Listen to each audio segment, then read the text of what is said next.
आप सभी साथियों का आपके अपने चैनल अमन स्टडी पे एक बार फिर से स्वागत करता हूं मैं। और ये शुरुआत करते हैं अपने छठवें क्लास की तरफ। जो ये हमारा छठवां क्लास होगा हिंदी व्याकरण का, ये बहुत ही अच्छा क्लास होने वाला है। इसमें हम अच्छे क्वेश्चन जो हैं वो, और जैसे पूर्व जितनी क्लासेस थे उनसे कुछ बेटर क्वेश्चन जो है यहाँ पर देखने को मिलेंगे। तो चलिए शुरुआत करते हैं बिना समय को लॉस किए। एक 61 नंबर जो क्वेश्चन है, जिसको एक्सर्ट भी कहते हैं। और जो भी चैनल पे नए हो या पहली बार आए हो, वो चैनल को सब्सक्राइब करें, साथ ही बेल आइकन प्रेस करें और अपने सभी साथियों को इस क्लास को शेयर करिए, क्योंकि जो है एग्जाम के लिए बहुत ही महत्वपूर्ण साबित होने वाला है ये क्लास। प्रश्न है कि निम्न में से तालव्य ध्वनि है। आप सभी जानते हैं कि जो च, छ, ज, झ और ञ, इसी के साथ आप सौ को रख लीजिए। किसको रख लीजिए? शौ को। तो ये क्या हो जाएंगे? ये आपके तालव्य हो जाएंगे। क्या हो जाएंगे? तालव्य हो जाएंगे। तो आपको यहाँ 100 आपको टिक करना पड़ेगा, ची ऑप्शन। बात करते हैं, यहाँ देखिए 62 नंबर का क्वेश्चन है। क्या कह रहा है कि चौ वर्ग ध्वनियां किस वर्ग में आती हैं? तो चौ वर्ग तालव्य में आता है। किस में आता है? तालव्य में आता है। चौ वर्ग किस में आता है? तालव्य में आता है। ये सब आप जब एक बार पढ़ लेंगे तो ये फिर दिक्कत नहीं आएगी। आप देखिए 63 जो है, ये ई पूछा है। तो सॉरी, ई है कि ड है? ये ड है। क्या है? ड है, ई नहीं है। या देखिएगा, ई रहता तो तालव्य रहता, ई रहता तो तालव्य रहता, लेकिन ये ड है। मिस थोड़ा सा हो गया है। ये ड है। क्या है? वो भी आधा ड है। क्या है? आधा ड। तो पूछा है कि ड का उच्चारण स्थान क्या है? तो ड का उच्चारण स्थान आपको मैं बता रहा हूँ, कहीं नोट कर लीजिएगा। मूर्धन्य में आता है। किस में आता है? मूर्धन्य में आता है। ड किस में आता है? मूर्धन्य में आता है। याद रखिएगा, बार बार बोलेंगे तो याद होगा। बार बार बोल बोल के। ड किस में आता है? मूर्धन्य में आता है। ड किस में आता है? मूर्धन्य में आता है। 64 नंबर का प्रश्न देखेंगे कि हिंदी की मूर्धन्य ध्वनियां हैं। अब हिंदी की मूर्धन्य ध्वनियां कौन सी हैं, आप सभी को बताना है। देखिए, अगर इसकी हम बात करें तो ये आपका हो जाएगा, ये आप जानते हैं, ये तालव्य है। क्या है? तालव्य है। तो तालव्य अगर आप जान रहे हैं तो देखिए, ये जो ये ट ठ ड ढ है, ये आपका मूर्धन्य हो जाएगा। क्या हो जाएगा? मूर्धन्य हो जाएगा। मूर्धन्य मतलब आप देखिए जरा, जब ट ठ ड को आप प्रोनाउंसिएशन करेंगे तो थोड़ा देखिए मुंह किस आकार में हो रहा है, और जीभ देखिए मुड़ रहा है।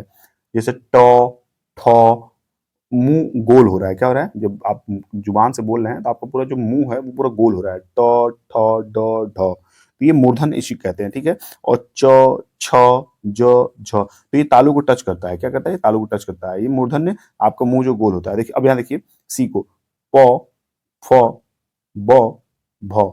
तो ये क्या है? ये ओष्ठ है। क्या है? आपके ओष्ठ हैं।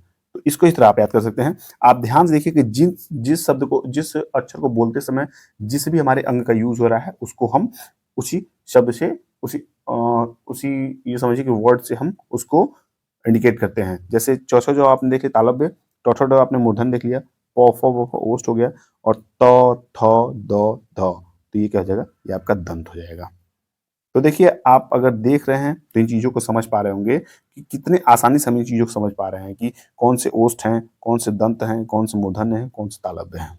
कोई कोई कठिनाई कहीं नहीं आ रही है।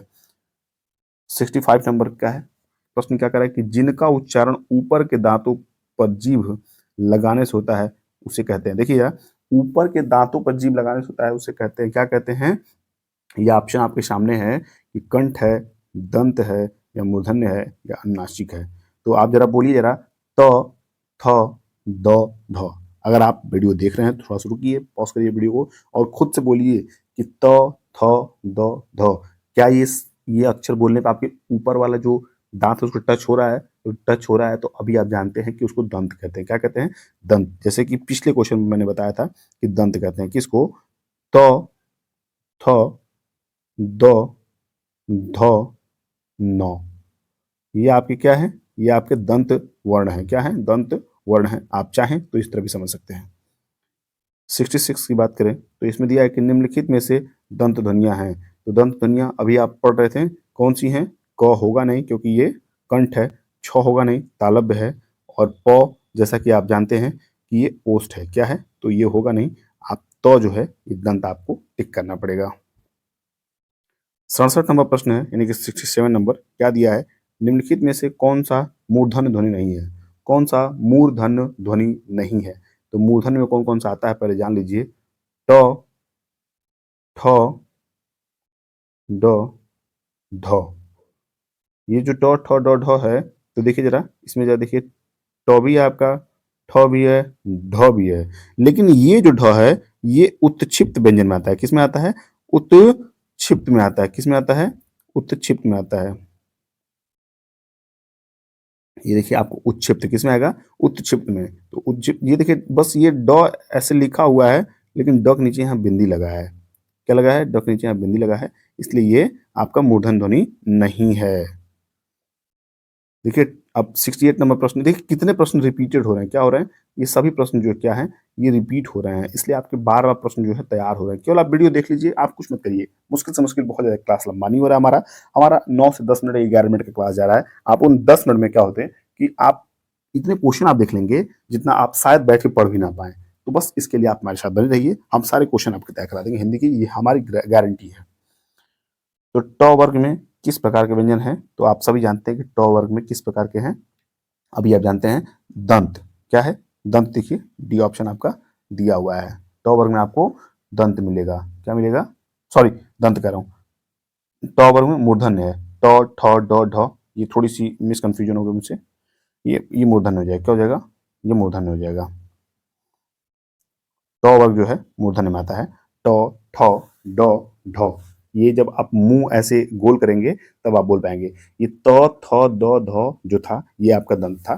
थोड़ा सा क्या है कि समझाने के चक्कर में मुझसे गलत मैं बोल दिया हूँ। अगर 69 नंबर प्रश्न की बात करें तो ट वर्ग का उच्चारण स्थान है। ट वर्ग का उच्चारण स्थान अभी आप पढ़े हैं, क्या पढ़े हैं? मूर्धन्य। क्या पढ़े हैं? मूर्धन्य। तो देखिए जरा इसमें कहीं है मूर्धन्य, तो मूर्धा को भी मूर्धन्य बोलते हैं। क्या बोलते हैं? मूर्धा ही मूर्धन्य बोलते हैं। 70 नंबर का प्रश्न है, क्या है? देखिए जरा, कह रहा है उच्चारण स्थान की दृष्टि से कौन सा विकल्प शुद्ध है? उच्चारण स्थान की दृष्टि से कौन सा विकल्प शुद्ध है? तो सबसे पहले समझिएगा कि क्या स जो है वो दंत में आएगा? तो श बताइए दंत में आएगा? बिल्कुल आएगा। श किस में आएगा? दंत में आएगा। क्या आएगा? श ही दंत में आएगा। बल्कि ये स क्या हो जाएगा? ये तालव्य में चला जाएगा। क्या आ जाएगा? ये तालव्य में चला जाएगा। ये तालव्य में नहीं होगा, और च भी ये तालव्य में चला जाएगा। तो ये जो स है आपका, ये श दंत में आएगा। इसको याद कर लीजिएगा आप। 71 नंबर का प्रश्न कह रहा है कि थ जो है किस वर्ग का व्यंजन है? थ जो है किस वर्ग का व्यंजन है? ए है ओष्ठ, बी है तालव्य, सी है दंत और डी है उष्म। तो किसका है इसका राइट आंसर? आप लोग टिक करिए और बताइए जल्दी किसका सही जवाब होगा। तो थ जो है आपका दंत में आता है। आप जानते हैं कि देखिए जरा दंत में कैसे आएगा, इसको मैं बता रहा हूं। त थ द ढ, ये किस में आते हैं आपके? ये आपके दंत में आते हैं। तो दंत में जब आते हैं तो इसी आपको थ को इसी तो पूछा है, तो ये आपको दंत टिक करिएगा। 72 नंबर का प्रश्न कह रहा है कि निम्न में से दंत वर्ण है। तो निम्न में से दंत वर्ण कौन से होंगे? यहाँ देखिए ट तो आपका मूर्धा है। क्या है? मूर्धा है, जिसको मूर्धन्य भी कहते हैं। च आपका तालव्य है, जिसको तालु भी कहते हैं। ट आपका क्या है? दंत है, जिसको दंत दंत दंत कहते हैं। उ आपका क्या है? उ आपका क्या है? उ जो है आपका ये अ प्लस ई, ठीक है। ये उ जो है उ शायद शायद और शायद जो उ है, थोड़ा कंफ्यूजन में देख लेता हूँ इसको, गलत बताने से बेहतर है कि मैं इसको स्किप कर देता हूँ। बाकी समझिएगा कि दंत आपसे पूछा है तो दंत आपका सी ऑप्शन होगा। क्या होगा? दंत आपका सी ऑप्शन होगा।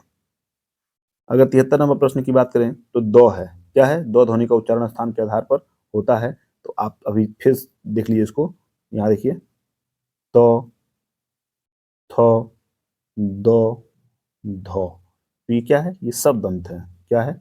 ये सब दंत है। तो ये द जो है आपका दंत हो जाएगा। देखिए दो यहाँ पे दिया है और दो से दंत, दो से दंत आप याद ही कर लीजिएगा, दो से दंत।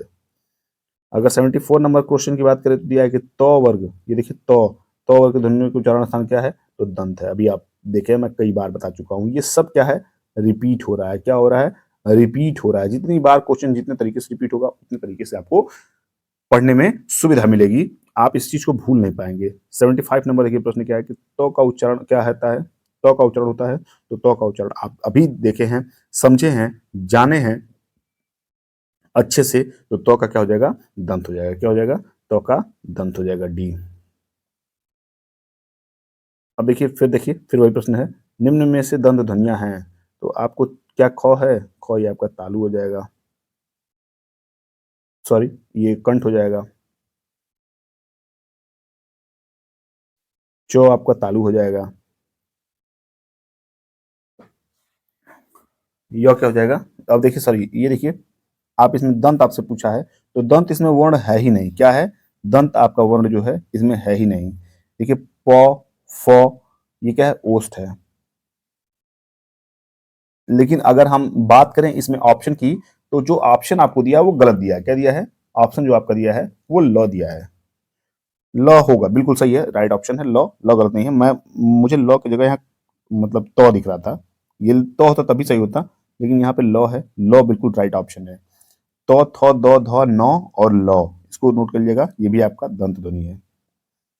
77 नंबर प्रश्न है, क्या है, हिंदी की ओष्ठ व्यंजन ध्वनियां है, हिंदी की ओष्ठ व्यंजन ध्वनियां हैं। तो देखिए आप जरा, ये क्या है, ये कंठ है, क्या है, कंठ है, इसको कंठ लिखिए। यहाँ देखिए तो थ द ध न आप जानते हैं दंत है, और च छ ज झ ये आपका तालु है, और आपको पता है कि प फ ब भ म आपका ओष्ठ है, क्या है, ओष्ठ है। तो आपका जब ओष्ठ मिल गया तो भ आप राइट टिक करेंगे और आगे बढ़ेंगे। 78 नंबर का प्रश्न है, क्या कह रहा है, निम्नलिखित में से ओष्ठ ध्वनियां हैं, तो च में आपका तालु मिल जाएगा, और प में आपको, सॉरी ये देखिए नहीं है, क्या है, ओष्ठ ध्वनि नहीं है, तो ये देखिए प में भी आपको ओष्ठ मिलेगा, भ में मिलेगा और म में मिलेगा, लेकिन जब च की बात करेंगे तो यहाँ आपको तालु मिलेगा, क्या मिलेगा, तालु मिलेगा। 79 नंबर का प्रश्न क्या कर रहा है कि हिंदी की ब ध्वनियां हैं, हिंदी की ब ध्वनियां हैं, तो आप जान लीजिए पहले कि प, फ, ब, भ और म, इसको भी लीजिए आप। तो ये किस में आता है, प, फ, ब, भ, म, ये सब ओस्ट में आते हैं, किस में आते हैं, ओस्ट में आते हैं।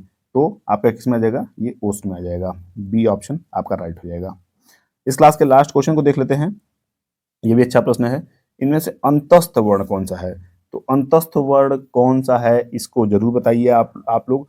अंतस्थ, अंतस्थ व्यंजन आप सभी जानते हैं कि य व र जो होता है, देखिए जरा, य व और र, इन तीनों को आप नोट कर लीजिएगा कहीं कि अंतस्थ व्यंजन जो हम आते हैं य व र, य व र अंतस्थ है, तो इनमें आपको ए ऑप्शन जो है वो आपको मिल जाएगा, और इस तरह ये जो क्वेश्चन है वो ए ऑप्शन सही हो जाएगा। तो इस तरह ये क्लास और ये क्वेश्चन यहाँ समाप्त होते हैं। मिलते हैं अगले क्लास में, तब तक के लिए पढ़ते रहिए जी जान लगा के पूरा। मैं एक फिर लाइन बोलूंगा कि अब नहीं तो कभी नहीं, याद रखिएगा, इससे अच्छी अवसर फिर आप सभी को नहीं मिलेगा। तो इसी बार जितना जितना जी जान लगाना है, इस बार जी जान लगा के पूरा प्रयास करिए कि सफलता जरूर आपके कदम चूमे। तो चलिए मिलते हैं अगले क्लास में, तब तक शुभकामनाएं आपके साथ हैं, पढ़ते रहिए, मस्त रहिए, स्वस्थ रहिए, बाय बाय, टेक केयर।